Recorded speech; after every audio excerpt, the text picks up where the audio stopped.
হোলি খেলা শেষ? আর কেউ নাই? আর কেউ নাই? স্নান করে নেবি না এখন গিয়া?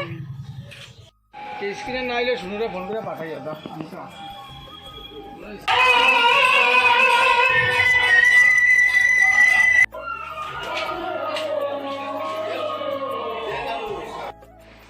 আজকের দিনটা দেখো কি অবস্থা হয়ে আছে, আকাশের দিকে চারপাশে অন্ধকার হয়ে আছে, হালকা হালকা বৃষ্টি পড়ছে, জানি না আজকে কি হবে। আর আজকের দিনটা হোলি, সবাই হোলি খেলবে, কত ফুর্তি করবে, কিন্তু দিনটা দেখো জানি না পরে রোদ উঠবে কিনা। Hello everyone, good morning. তোমরা সবাই কেমন আছো? আশা করছি খুব ভালো আছো, আর আমিও ভালো আছি মানে এমনি ভালো আছি, মনটা তো ভালো নেই, কেন কি আজকে হলো হোলি। আর এই ফেস্টিভ্যালটা আমার ভীষণ প্রিয়, কিন্তু ওই হোলিটাই খেলতে পারবো না আর কি, কেন কি আমাদের তো কালো সুজ, তো খেলতে পারবো না। তো এখন বাজে সকাল 7টা, আর তো আমি এদিকে ঘুম থেকে উঠে কাজ বাজ করে বাসি কাপড় চেঞ্জ করে চলে আসি। আর দেখো ঘরটা দেখো পুরো অন্ধকার হয়ে আছে, তো লাইট জ্বালিয়ে এদিকে আমি বিছানা গুছিয়ে নিয়েছি। আর জানো আমার হাজব্যান্ড উঠতে চায়নি, তো আমি বলছি উঠো, আজকের দিনটা কম সময় সকাল সকাল উঠে যাও। তো উঠে ওইদিকে ব্রাশ করছে, আর ছেলে ফ্রেশ হতে গেছে, আর আমি এদিকে ঘরদুয়ার গুছিয়ে ঝাড়ু দিয়ে তারপরে যাব চা করতে, তারপরে চা খাবো, খেয়ে তারপর বাকি কাজগুলি করবো আর কি। তো চা বানানোর জন্য দুধ গরম বসিয়ে দিয়েছিলাম জানো, আর জানো দেখি কি মানে দুধের মধ্যে অনেক সর পড়ে আছে, তো সরগুলি একটু একটু করে উঠিয়ে নিই, তারপরে চা করবো। না এখন তো ভালো লাগে না, এমনিতে চার মধ্যে দুধের সর দিয়ে খেতে আমার ভীষণ ভালো লাগে, কিন্তু এখন তো ছেঁকে দিলে সব চলে যাবে না, তো আমি একটু উঠিয়ে নিয়েছি, তারপরে চা করবো। আর এদিকে আমার বর চলে এসছে ফ্রেশ হয়ে, আর ছেলেও বসে আছে, ছেলেকে মানে সবাই ফোন করছে যে কখন বের হবি। ও ভাবছে বের হবো না, কিন্তু সবাই ফোন করছে বলে এখন যাবে আর কি। তো চলো চা করে নিই, ওদেরকে চা দিই, তারপরে কথা বলছি তোমাদের সাথে।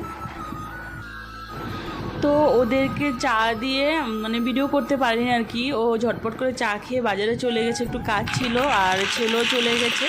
তো আমি আমার জন্য চা নিয়ে এসেছি, আর আজকে আমি চা করবো আর কি, মানে বিস্কিট দিয়ে আর হলো ভুজিয়া দিয়ে। আর এই টপগোল্ড বিস্কিটটা আমার ভীষণ ফেভারিট, চার সাথে খেতে না আমার খুব ভালো লাগে। এমনিতে আমি কোনো বিস্কুট খাই না, কিন্তু এই বিস্কিটটা খেতে খুব ভালো লাগে।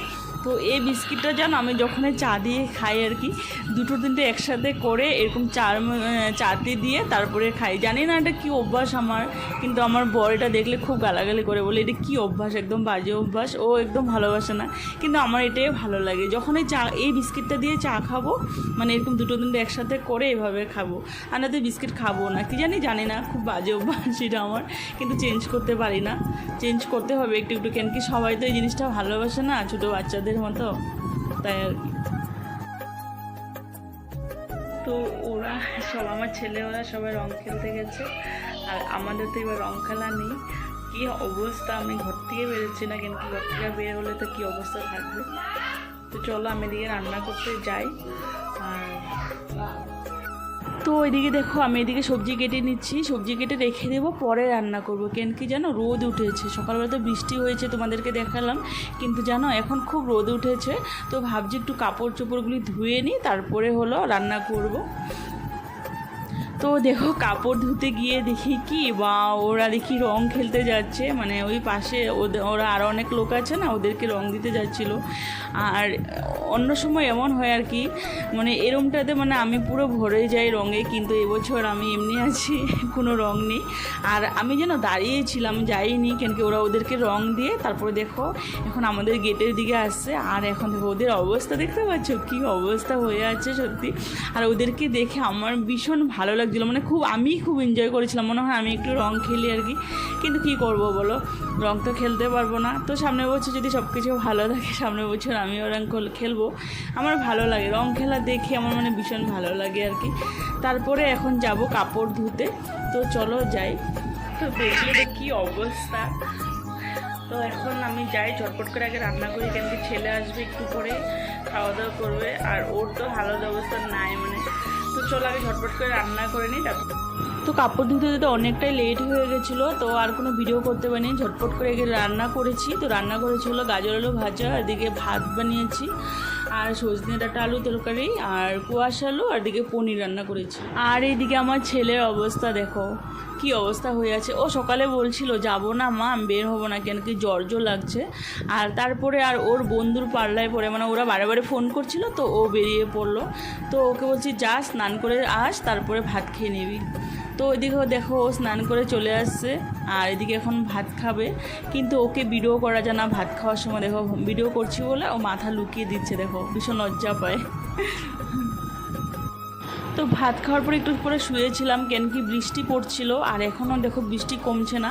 আর এখন বিকাল 5টা হয়ে গেছে, আর একটু বাদে সন্ধ্যা হবে, কিন্তু বৃষ্টি কমার নাম নেই। ভাবছিলাম আজকে একটু কীর্তনে যাব, কিন্তু মনে হয় না যেতে পারবো। যদি কমে তো যাব, না তো আর যাব না, কেন কি ভীষণ বৃষ্টি পড়ে। আর এই বৃষ্টিতে কখনো বের হওয়া যায় না, ভালো লাগে না বৃষ্টিতে, আমার একদম বৃষ্টি ভিজতে একদম ভালো লাগে না। তো ভাবছিলাম আজকে কীর্তনে যাব, মনে হয় না যেতে পারবো, জানি না কি হয়। তো এখন বাজে রাত 9টা, দেখো 9টার সময় রেডি হয়ে ঘর থেকে বের হয়ে গেছি, আর কোনো ভিডিও করিনি, একবারে দোকানে এসে ভিডিও করছি, কেন কি অনেক লেট হয়ে গেছিলো আর বৃষ্টি কমছে। তো সঙ্গে সঙ্গে আমি আর পাশের বাড়ি দিদি একসাথে রেডি হয়ে এখন যাব হলো কীর্তনে। তো দোকানে গেছিলাম সবার কাছ থেকে ওর থেকে টাকা নিতে, কেন কি কালকে তো লাস্ট কীর্তন, তো ভোগের বাটা নিব, তার জন্য তো কুপন কাটতে হবে। তো টাকা নিয়ে আগে কুপন কেটে নিয়েছি। আর এদিকে দেখো ভোগের বাটার থালি অনেক রেডি আছে এখানে দেখো। আর কালকে তো লাস্ট কীর্তন, কিন্তু এখন দেখো কত লোক কীর্তন শোনার জন্য আসতে। বৃষ্টি পড়ছিল তো রাস্তায় এত মানুষ ছিল না, কিন্তু এখানে প্রচুর মানুষ। তো আমি আরও উইসারে ছিলাম, কিন্তু জানো একটু গায়ে 1-2 ফোঁটা করে বৃষ্টি পড়ছে, তো আবার ভিতর দিকে চলে এসেছি। আর এখন বাজে রাত 10টা। আর এখন দেখো কালকে তো ভোগে হবে, তারপরে খিচুড়ি দিবে, তো তার জন্য খিচুড়ি ওখানে তো যেখানে রান্না করে খিচুড়ি পাকড়া হয়, তো ওখানে তো পুজো দিতে হয় কী নিয়ে। তারপরে এদিকে দেখো ঠাকুর এখানে ধনিয়ে দিচ্ছে, তারপরে পুলা নিয়ে তারপরে মনে হয় কিছু নিয়ম আছে করতে যাবে। তারপরে ওরা বের হওয়ার পরে আমরা আস্তে আস্তে চলে যাব। তো এইদিকে দেখো আস্তে আস্তে সবাই যাচ্ছে উল্লু ধুনিয়ে দিয়ে, ভালোই লাগে আর কি। কিন্তু কালকে লাস্ট কীর্তন, 13 দিন কীর্তন হলো, আর এই কদিন এত ব্যস্ত ছিলাম একদিনও আসতে পারিনি। আজকে আসলাম, আর ওইদিকে কালকে 3টা আছে, তারপরে দিন তো ভোরবেলা শেষ হয়ে যাবে। তো চলো আমরা আস্তে আস্তে বাড়ির দিকে যাব, অনেকটাই লেট হয়ে গেছে। তো এখন জানো 10:30 বাজে রাতে, আর আমরা চলে এসেছি কীর্তনের পাশে একটা দোকান আছে পাখিজা স্টোর, তো ওখানে কিছু কেনাকাটা করব। আর তো কেনাকাটা করে বাড়ি চলে যাব। তো আজকের ভিডিওটা আমি এখানে শেষ করছি। আমার ভিডিওটা যদি তোমাদের ভালো লাগে লাইক কমেন্ট শেয়ার করবে, প্লিজ সাবস্ক্রাইব করে পাশে থাকবে। তো টাটা সবাইকে, আর গুড নাইট।